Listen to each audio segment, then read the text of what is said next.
Cuando pensamos en plantas nucleares, imaginamos que son lugares muy bien protegidos y muy bien vigilados, pero al mismo tiempo inseguros y potencialmente peligrosos.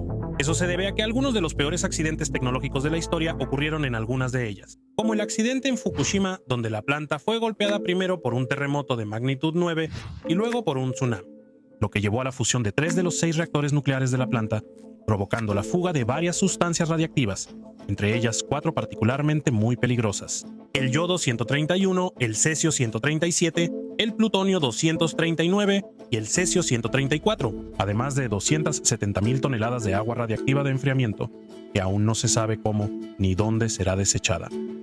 Del accidente en 3 Mile Island o en el peor de todos, Chernóbil. Pero una de las cosas que genera mucha curiosidad son esos tambores amarillos con el símbolo de radiactividad. Después de todo, ¿qué hay dentro de ellos? ¿Qué tipo de cosas se guardan dentro de ellos? ¿Será que dentro de ellos hay esa baba verde radiactiva que vemos en las caricaturas? ¿Y por qué las plantas nucleares los necesitan? Toda actividad humana genera basura, y es prácticamente imposible no generar basura. Es como si fuera una huella digital dejada por los humanos, y con las plantas nucleares no es diferente. Pero para que las plantas nucleares puedan funcionar y producir energía, necesitan algún combustible, generalmente uranio o plutonio. El tiempo de vida media del plutonio es de 24.000 años, que es el tiempo que tarda en que su radiactividad se reduzca a la mitad. El uranio tiene un tiempo de vida media de 703.8 millones de años. Dentro de un reactor nuclear hay pastillas de dióxido de uranio, apiladas una encima de la otra, y una pastilla de dióxido de uranio enriquecido de 9 milímetros de diámetro y 10 milímetros de altura, prácticamente del mismo tamaño que una bala, es capaz de producir la misma cantidad de electricidad que 22 camiones cisterna de diésel, y en una planta nuclear hay cerca de 17 millones de estas pastillas. Pero el problema es que el proceso de generación de energía limpia a través de la fisión nuclear, o sea, a través de la ruptura de núcleos de uranio, genera como subproductos el cesio, el bario, el criptón, el yodo y el estroncio, que son elementos químicos que no eran necesarios y posteriormente necesitan ser desechados, ¿no? Junto con ellos, las barras de combustible que contienen uranio, que después de algún tiempo ya no sostienen reacciones de fisión suficientes y necesitan ser desechadas, pero que siguen produciendo mucha radiación y mucho calor, y por eso se guardan en piscinas especiales, con una profundidad de 10 a 12 metros, hechas de materiales como acero, plomo y concreto de varios centímetros de espesor. Y permanecen ahí por un periodo de 5 a 40 años, eso dentro de la propia planta. El agua ayuda en el enfriamiento y en la contención del material radiactivo. Después se colocan en los llamados contenedores de almacenamiento en seco, que son cilindros de contención de entre 100 y 150 toneladas de peso, y permanecen ahí por un periodo máximo de 40 años hasta que la radiación disminuya a niveles menos perjudiciales. Y después se almacenan en repositorios geológicos profundos por un periodo de 10.000 a 100.000 años, y ese es el destino que se le da a los desechos de alta radiactividad. Pero las plantas nucleares también requieren mucha gente, entre técnicos e ingenieros, y en especial los que trabajan en el perímetro de aislamiento, es decir, en las áreas cercanas al reactor nuclear, y que necesitan usar obligatoriamente el famoso traje amarillo, impermeable, herméticamente cerrado, difícil de rasgar y fácil de lavar, que en realidad no protege contra la radiación y solo sirve para impedir que partículas potencialmente radiactivas, suspendidas en el aire, terminen siendo absorbidas por la piel o se impregnen en la ropa.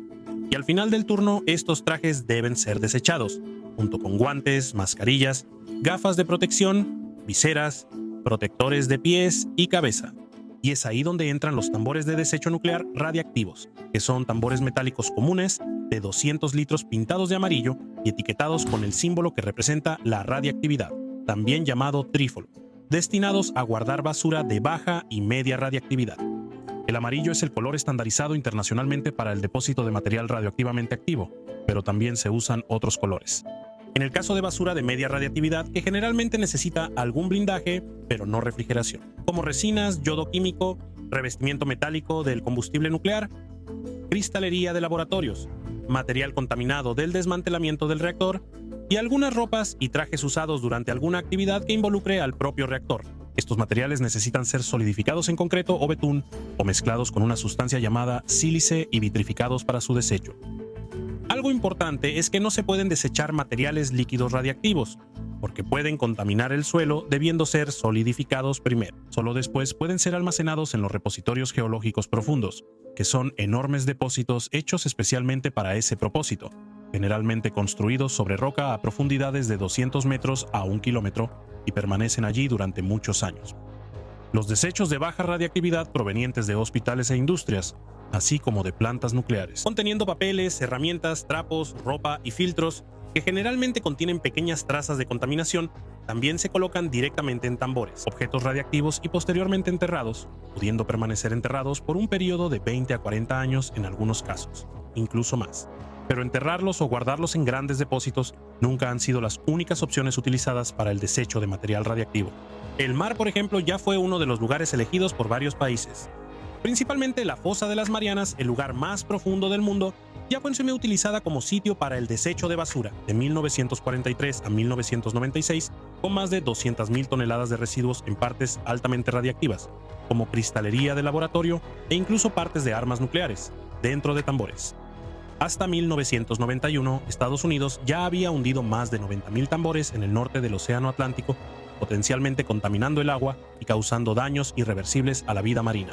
Pero el desecho de basura nuclear en el mar fue prohibido en 1993 por la Convención de Londres.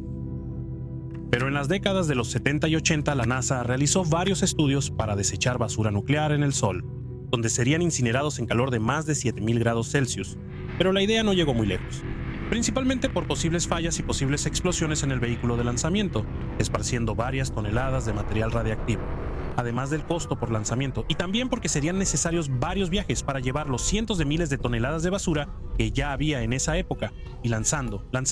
Atención, permanezcan en sus consolas, todos en el LSC mantengan su posición.